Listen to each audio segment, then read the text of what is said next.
പ്രിയേക ദൈവത്തിൻ്റെ ധന്യദിന നാമത്തിന് മഹത്വം ഉണ്ടായിരിക്കട്ടെ. ഇന്നത്തെ നോമ്പുകാല ചിന്തയ്ക്കായിട്ട് എടുത്തിരിക്കുന്ന വേദഭാഗം വിശുദ്ധ മത്തായി ശ്ലീഹായുടെ സുവിശേഷം 25-ാം അധ്യായം 1 മുതൽ 13 വരെയുള്ള വാക്യങ്ങളാണ്. ഈ വേദഭാഗത്ത് കൊടുത്തിരിക്കുന്നത് 10 കന്യകമാരുടെ ഉപമയാണ്.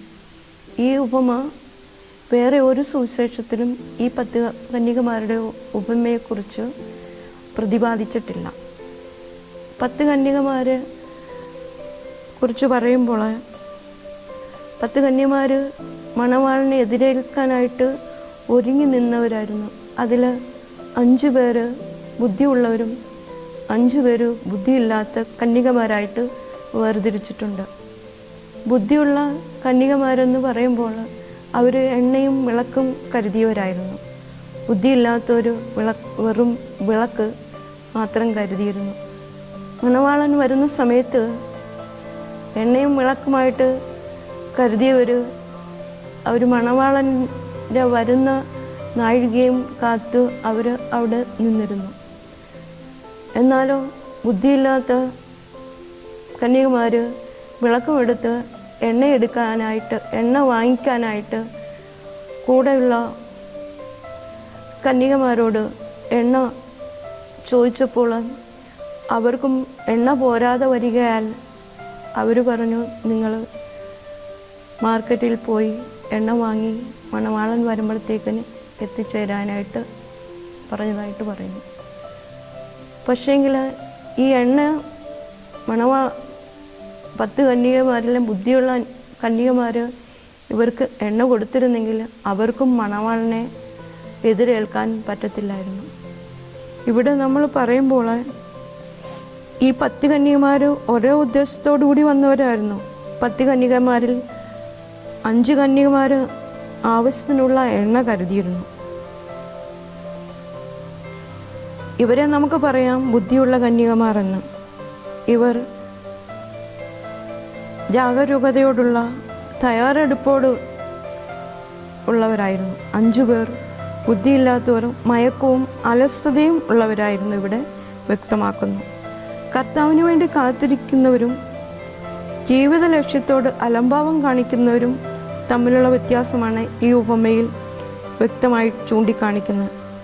അവസാന ന്യായവിധി നേരിടുന്ന സമയം വരെയുള്ള ചരിത്രത്തിൻ്റെയും നമ്മുടെ ജീവിതത്തിൻ്റെ അന്ത്യമാണ്.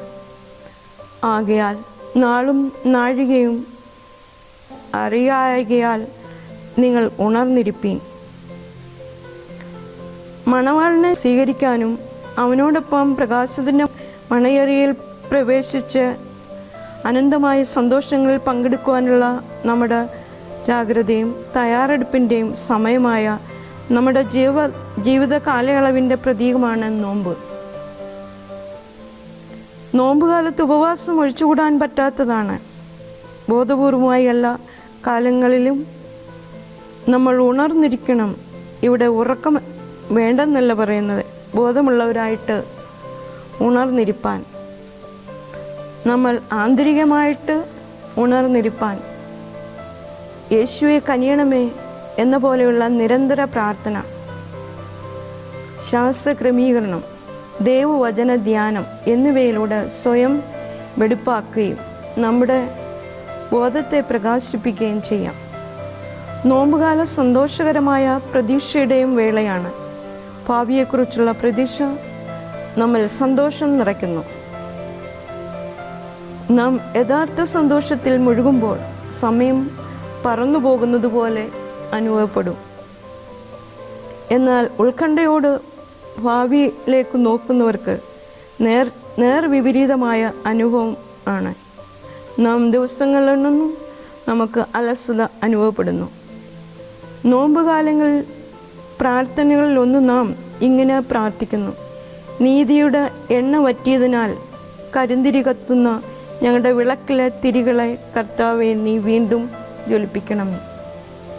നാം കാത്തിരിക്കുമ്പോൾ നമ്മോടൊപ്പം ഉണ്ടാകേണ്ട സജ്ജീകരണങ്ങളെക്കുറിച്ച് ഇവിടെ പറയുന്നു. വളരെ നല്ല ഒരു കൂട്ടം മൂല്യങ്ങൾ നമുക്ക് സമ്മാനിച്ചിട്ടുണ്ട്.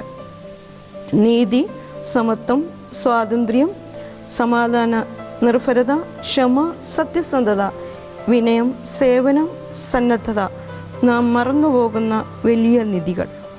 നമ്മുടെ പ്രതീക്ഷയുടെ നാളം കത്തി നിൽക്കുന്ന ഈ മൂല്യങ്ങൾ സൃഷ്ടിക്കുന്ന എണ്ണയാകുന്നു. എന്നാൽ ഈ നല്ല ജീവിതത്തിന് അത്യന്താപേക്ഷിതമായ ധാർമ്മിക നിലവാരം ദുഃഖകരമായ വിധം നഷ്ടപ്പെട്ടിരിക്കുന്നു. ഒരു യഥാർത്ഥ സാമൂഹിക ജീവിതത്തിന് കഴിച്ചുകൂട്ടാനാകാത്ത ഈ മൂല്യങ്ങൾ പുനഃസ്ഥാപിക്കുക എന്നതാണ് ഇന്നത്തെ ദൗത്യം. നമ്മുടെ സഹജീവികൾക്ക് സേവനം ചെയ്യാൻ നാം തയ്യാറാണോ? നാം നീതിനിഷ്ഠരും സത്യസന്ധരും വിനയമുള്ളവരും ആണോ എന്ന് നമ്മുടെ ഉള്ളിലെ വിളക്ക് കത്തുന്നുണ്ടോ എന്ന് നാം പരിശോധിച്ചുകൊണ്ടിരിക്കണം.